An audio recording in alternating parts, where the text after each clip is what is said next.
Good morning, students. Today we will going to next chapter, past perfect tense. After that, past continuous. कल हमने चर्चा किया था past indefinite tense, ऐसा कोई भी काम जो भूतकाल में शुरू हुआ था और भूतकाल में ही खत्म हो गया, ऐसे विचारों का ट्रांसलेशन हमने पास्ट के सिंपल टेंस के अंतर्गत किया। इसके बाद उसमें यस्टरडे रूटीन की प्रैक्टिस के लिए मैंने आपको बोला था, I hope you will have done your homework. After that past continuous tense में मैंने कुछ बताया आपको, अल्ट्रा मॉडर्न सेंटेंसेस जिसमें पास्ट इंडिफिनिट को भी शामिल करते हुए आप सेंटेंस का निर्माण करेंगे। और आज हम स्टार्ट करेंगे पास्ट का परफेक्ट टेंस, ऐसा कोई भी काम जो भूतकाल से पहले शुरू हुआ और भूतकाल में समाप्त हो चुका था या समाप्त कर दिया गया था। नेचुरली है, इसमें भी प्रेजेंट परफेक्ट के जैसे ही पहचान, चुका था, चुकी थी, चुके थे, या फिर आ था, ई थी, ए थे,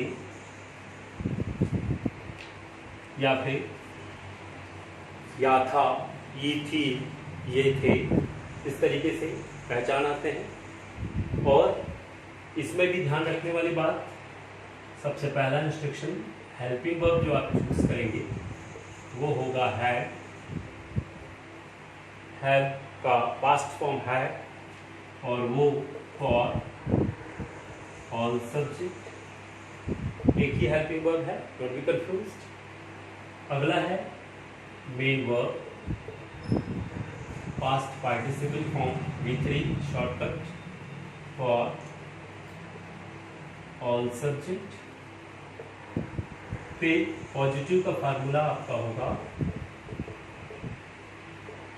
subject plus had plus V3 then object oblique RP. तुम अपना काम समाप्त कर लिए हो या लिए थे या कर चुके थे। ये दो पहचान आपको मिल सकते हैं, आता ही थी, ये थे, या फिर चुका था, चुकी थी, चुके थे। तुम सब्जेक्ट हमारा होगा you had finished your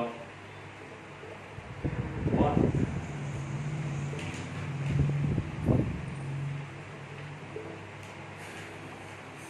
subject लिया, हैड लिया, V3 लिया, ऑब्जेक्ट लिया और आरपी लिया।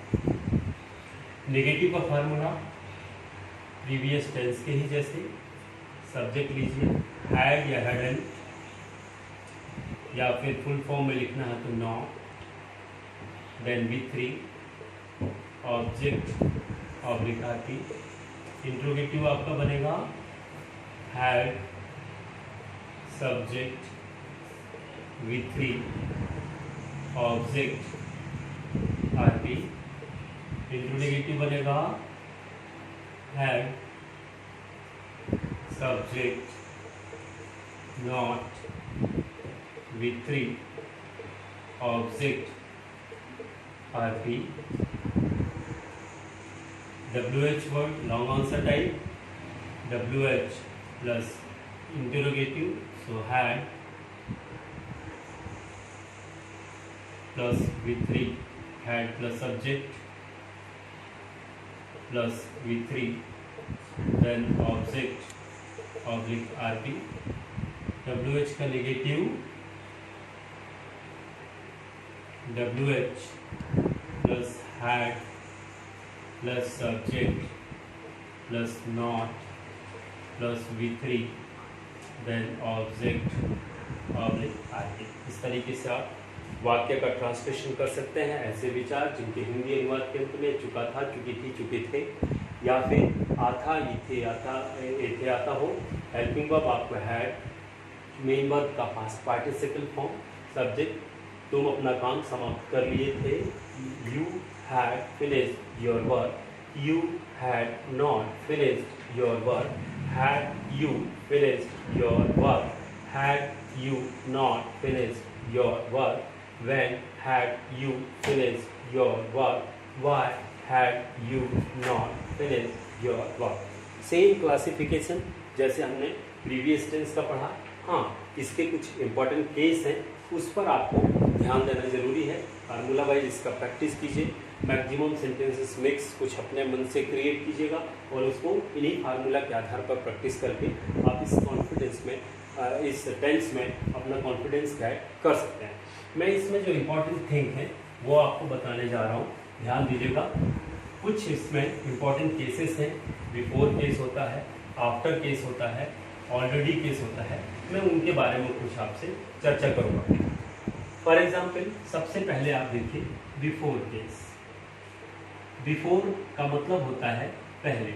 इसका मतलब है कि जब हम अपने विचारों में दो घटनाओं का वर्णन करते हो जिनको डिवाइड करता हो बिफोर, बिफोर के बाद में एक सेंटेंस होता है और बिफोर के पहले एक सेंटेंस होता है। तब इस कंडीशन में जैसे आपने पास्ट इंडिफिनिट या पास्ट कॉन्टिन्यूस पढ़ते समय एक इंडिफिनिट का बनाया, एक कॉन्टिन्यूस का बनाया, तो उसमें तो ये था कि जो जहाँ है वहीं पर आपने उसका ट्रांसलेशन कर दिया। इसमें थोड़ा सा डिफरेंट है जिसमें आपको कॉन्सेंट्रेट होना जरूरी है।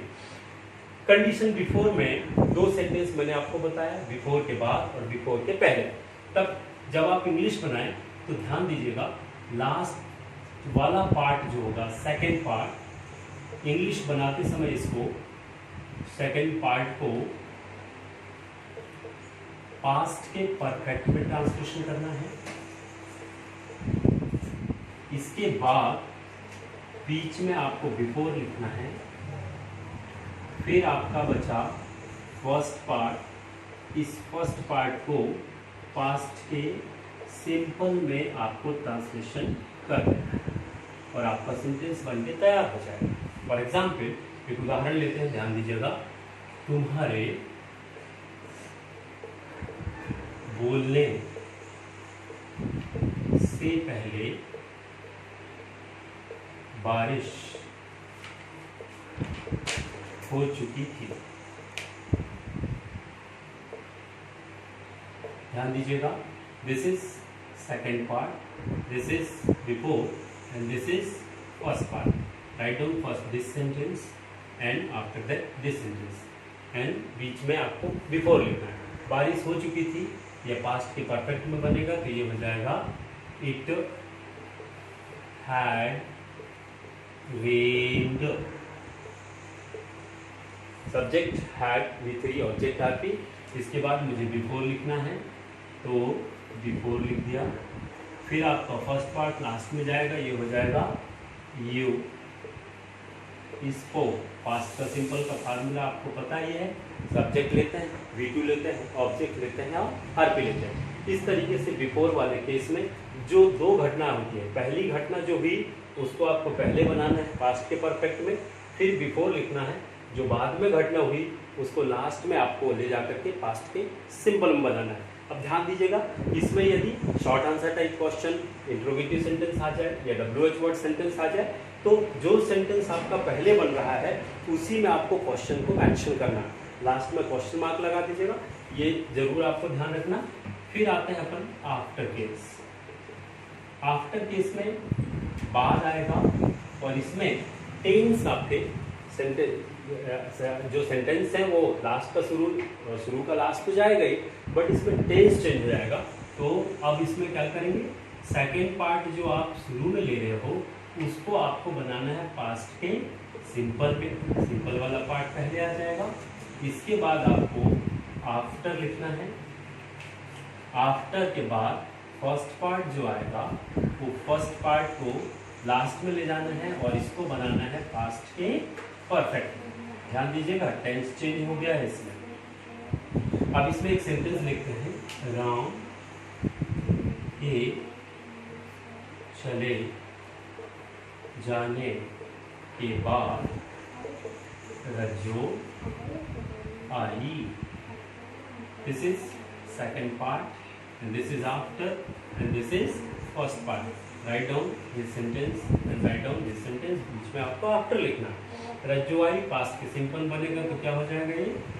रज्जो came, फिर आफ्टर, फिर राम का चले जाना, ये पास्ट के परफेक्ट में बनेगा तो ये हो जाएगा राम हैड गॉन।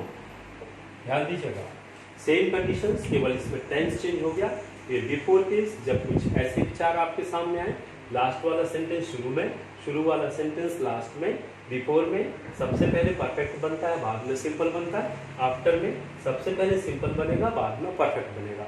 मैंने पहले भी बता दिया है कि जब भी short answer type question, interrogative sentence हो या WH वर्ड सेंटेंस हो, तब आपको क्या करना है, जो सेंटेंस आपका शुरू में इंग्लिश में बन रहा हो उसी में आपको WH वर्ड या इंट्रोगेटिव सेंटेंस को मेंशन करना है। लास्ट में आप क्वेश्चन मार्क लगा दीजिए। बाखूबी आप बिफोर आफ्टर के सेंटेंस का translation according to past perfect tense आसानी से कर पाएंगे। यही सेम कंडीशन आपके प्रेजेंट के परफेक्ट में भी लागू होता है। मान लीजिए किसी ने बोला कि भाई माली के आने से पहले बच्चे फूल तोड़ चुके हैं, माली के आने से पहले बच्चे फूल तोड़ चुके हैं, तो जो घटना पहले हुई पहले आप उसको लिखिए पास्ट के परफेक्ट में। तो बच्चे फूल तोड़ चुके हैं तो चिल्ड्रन हैव प्लक्ड फ्लावर, फिर बिफोर माली का आना गार्डनर कम्स। उसमें भी प्रेजेंट का सिंपल और प्रेजेंट का perfect, same condition present perfect के बिफोर आफ्टर केस में, पास्ट परफेक्ट के बिफोर आफ्टर केस में लागू होते हैं। ऐसे सेंटेंसेस कम से कम मैक्सिमम 15-20 सेंटेंसेस बनाइएगा। शुरुआत में थोड़ा क्रिटिकल रहेगा, ऐसा एहसास होगा आपको नहीं समझ में आ रहा है, लेकिन जब आप मैक्सिमम सेंटेंस की प्रैक्टिस करेंगे तो आप पाएंगे कि हमारे लिए बिफोर केस के सेंटेंसेस को इंग्लिश ट्रांसलेशन करना भी आसान हो गया और आफ्टर केस के सेंटेंस का इंग्लिश ट्रांसलेशन भी हमसे आसान हो गया। इसके बाद जो भी आपका और भी कंफ्यूजन हो इस चैप्टर को लेकर के मुझे आप क्वेश्चन आस्क कीजिएगा। नेक्स्ट वीडियो में मैं आपका जो भी डिफिशिएंसी होगा कोशिश करूंगा सॉल्व करने का, और अगले चैप्टर में अगले वीडियो के साथ हम फिर प्रेजेंट होंगे। तब तक के लिए bye bye, good day, nice day, marvellous day.